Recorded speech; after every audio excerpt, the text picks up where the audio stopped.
So, Richard, how much faith do you have in the Clippers after they persevered in Game 7? I'd like to hear the answer from both you and your hoodie.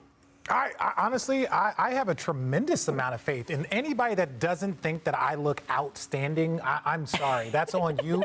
That's your personal lack of taste. And if anybody's allowing Kendrick Perkins to give you advice on taste, that should let you know anything. Now, back to what I was saying. I have a tremendous amount of faith in them. Why? Because it gave me reason to believe. You go down 0-2, and everyone's going to say it's over. Look at what happened last year. And so there was a little bit of faith in them this year. But now you have to give people reason to believe, and they have done that. They were down, what were they down? They were down 20 points in Game 3. There were multiple times. So it was like they had multiple opportunities, but I'll tell you what, I've played for a guy named T. Lowe, and when things are not going well, he is a person that you want to be coaching you. So hopefully it doesn't keep going badly and they don't have to fight out of it, but he is a guy that you want on your side in the trenches. Yep. Well, the best thing to me that happened for the Clippers and why I got confidence in them is for the simple fact that they chose, by losing the last 2 games of the regular season, that they wanted the Dallas Mavericks. Okay, and the Dallas Mavericks gave them everything and more that they possibly could handle. They had to face adversity. But guess what? Kawhi Leonard came in Game 6 and in Game 7 and said, hold on. I hear you guys talking about Luka. I hear you guys talking about Trae Young and Jokic. But look, let's not forget, I am a 2-time Defensive Player of the Year. I am a 2-time MVP, a Finals MVP. And so what Kawhi did was that he dominated in great fashion, averaging 30 points, shooting 60% from the field, 43 from 3. So I got faith in Kawhi because he's been a leader on the court through his play, and it's trickling down to everyone else. Marcus Morris is knocking down shots, so along with Reggie Jackson. Look, Paul George didn't play well shooting the ball, but he did the other things, as far as getting rebounds and making assists. And Ty Lue adjustments were phenomenal. He was tested in this series. When was the last time we seen a Luke Kennard sighting? We seen it in Game 7, and he hit 2 big crucial shots. He was huge for them. So right now, all the teams around the league, they haven't seen this Kawhi Leonard and this Clippers team. And I think going through this adversity in this series with the Dallas Mavericks is going to help them going into Utah. And that's why I think the Clippers have the slight edge. First of all, the hoodie looks great. Thank and you. I think it always looks great. Exactly. I wanted the hoodie to be on the panel. No. I have complimented You started addressing my I don't want to get sidetracked by too much hoodie talk. Enough hoodie talk.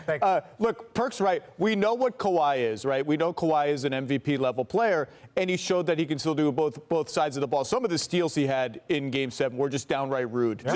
Just took the ball from Tim Hardaway Jr. Like, thanks for participating. I'm taking the ball. I'm more impressed by Paul George, like Perk said, not shooting well, kept going to the basket, kept getting to the line. They kept winning in Games 6 and 7, the minutes in the fourth quarter when Kawhi and Luka were both on the bench, and they won them because of Paul George. They found something in Kennard. They found something in Terrence Mann. And I think some of the guys who couldn't play against Luka are going to be able to play against the Jazz. I think Pat Beverly will get back in the rotation. I think Zubats will be able to play more. I think they can go 5 out against Gobert with Morris at center and really test him. Now, I think Utah is awesome and is going to be a real and deep, and it was going to be a real test, but I think they can go deeper. And that the one concern I do have is how much did this take out of them? How much did this take out of Kawhi and PG? Are they fatigued? Is Utah going to be able to pounce on that? But I have a lot of faith in the Clippers. They showed everybody something. No, that fatigue factor is an issue, especially because now Mike Conley, by the Clipper series going to 7 games, Mike Conley got those extra days to rest. Remember, Game 1 of the Jazz's series was supposed to start on Sunday if Dallas had won that game on Friday night, Game 6. I think you're absolutely right, Richard, by the way, for pointing out, not only with the hoodie. Yes, I appreciate that. I do like the hoodie, but with pointing out the Ty Lue thing, because I really think that the degree to which his X and O adjustments have changed series, not only that your teams with him played in, right? Yeah. But with this was phenomenal. And seeing him and Rick go back and forth with each other was really fun in this series, too. No, it was amazing. And so I had the opportunity, I did game 3.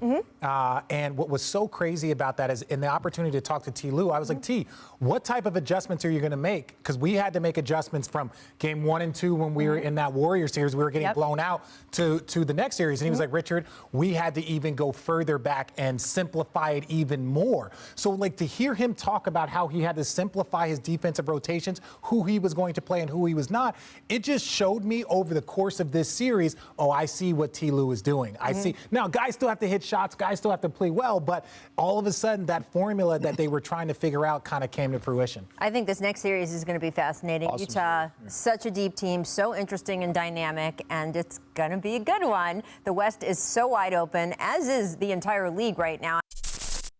Thanks for watching ESPN on YouTube. For live streaming sports and premium content, subscribe to ESPN+.